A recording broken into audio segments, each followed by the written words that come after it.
हिंदी साहित्य कक्षा 12 का काल पढ़ेंगे, आधुनिक काल।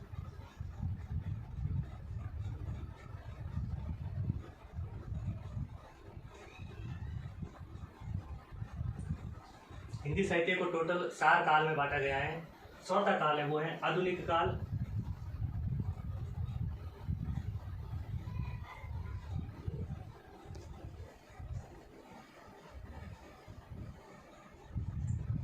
आधुनिक काल, आधुनिक काल में मतलब इसको हम समझ लेते हैं, पूरा पहले लिख लेते हैं।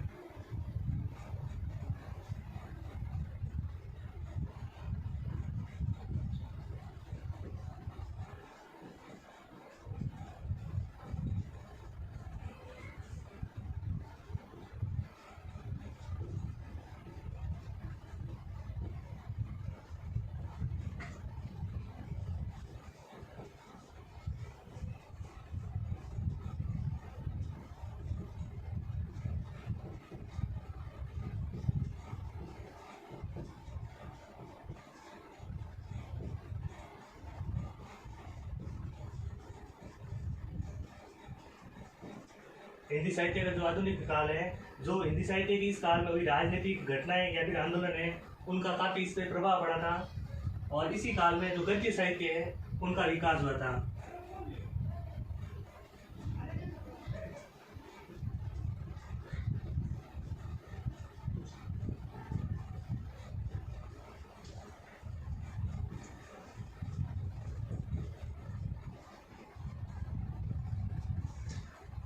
गद्य साहित्य है, गद्य साहित्य का विकास आधुनिक काल में हुआ था। इस कारण आधुनिक काल को हिंदी साहित्य का सर्वश्रेष्ठ युग माना जाता है, सर्वश्रेष्ठ काल माना जाता है।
हिंदी साहित्य का जो आधुनिक काल है, वह इस काल में हुई राजनीतिक गतिविधियां हैं, वो आंदोलन है, उनसे ये काल काफी प्रभावित हुआ था। और गद्य साहित्य का जो विकास है वह आधुनिक काल में हुआ था। और गद्य साहित्य का विकास आधुनिक काल में होने के कारण इस काल को हिंदी साहित्य का जो सर्वश्रेष्ठ काल है वो माना जाता है। और साथ ही साथ जो खड़ी बोली है उनका विकास भी आधुनिक काल में तेज गति से, तीव्र गति से हुआ था। और ज्यादातर जो रचनाएं मिली हैं वे आधुनिक काल की जो खड़ी बोली में लिखी हुई मिली है। आधुनिक काल को 6 भागों में बांटा गया है।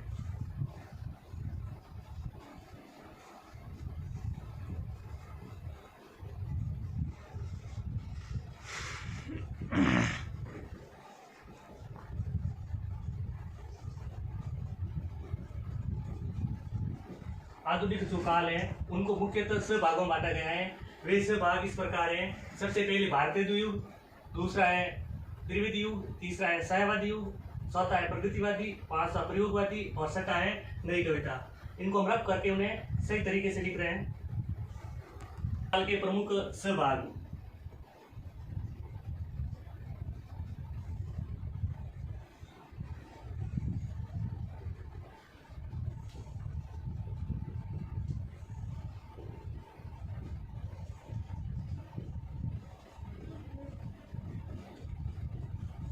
आधुनिक काल है उनको 6 भागों में बांटा गया है। 6 भाग कौन कौन से? सबसे पहला है भारतेंदु युग, दूसरा है द्विवेदी युग, तीसरा है सायावादी युग।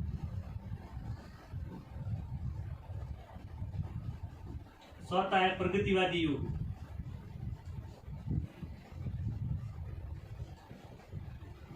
पांचवा है प्रयोगवाद या प्रयोगवादी युग। छठा है नई कविता।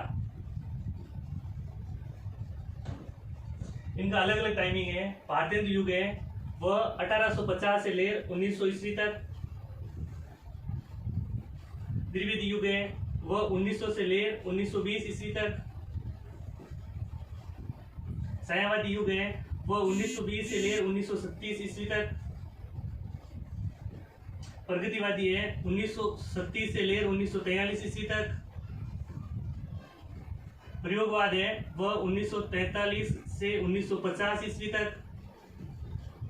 और नई कविता है वह 1950 से अब तक। यह आधुनिक काल के प्रमुख से भाग हैं जिनका टाइमिंग 1850 से लेकर अब तक का जो टाइमिंग है वह पूरा का पूरा आधुनिक काल में आता है। तो इन सब कालों को हमें याद करना है। तो उनको याद करने के लिए हम एक शॉर्ट ट्रिक है वो अपना लेते हैं कि जिनसे हमें ये सब किस काल है वो आसानी से याद हो जाती है। तो हम एक ट्रिक लिख लेते हैं।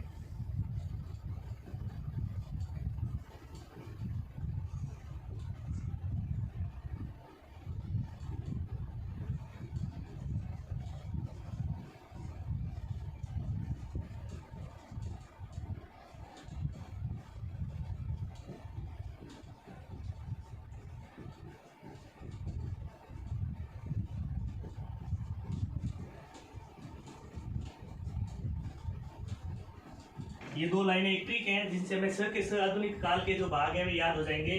भारतेंदु व द्विवेदी ने मिलकर साया में बैठकर प्रगति व प्रयोग से नई कविता सीखी।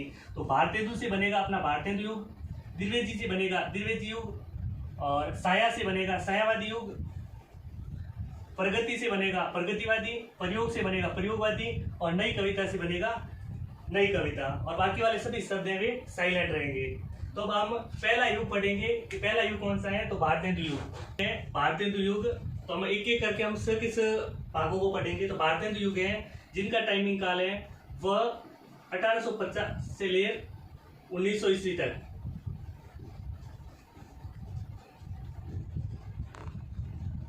भारतेंदु युग है उनका टाइमिंग 1850 से लेकर 1900 ईस्वी तक माना जाता है।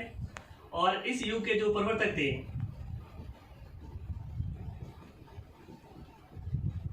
प्रवर्तक भारतेंदु हरिश्चंद्र थे। इस काल में सर्वप्रथम जो भारतीय जनता है उनको अभिव्यक्ति मिली थी।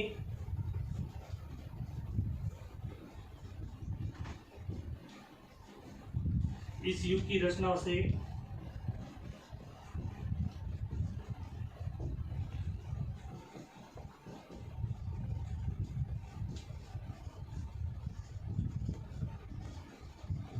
अभिव्यक्ति मिली थी।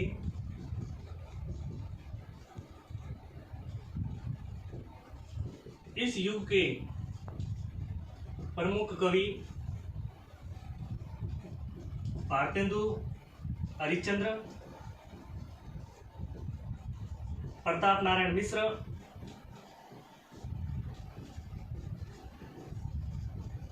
अंबिकादत्त व्यास, ठाकुर जगमोहन सिंह, बालकृष्ण भट्ट इत्यादि प्रमुख कवि थे।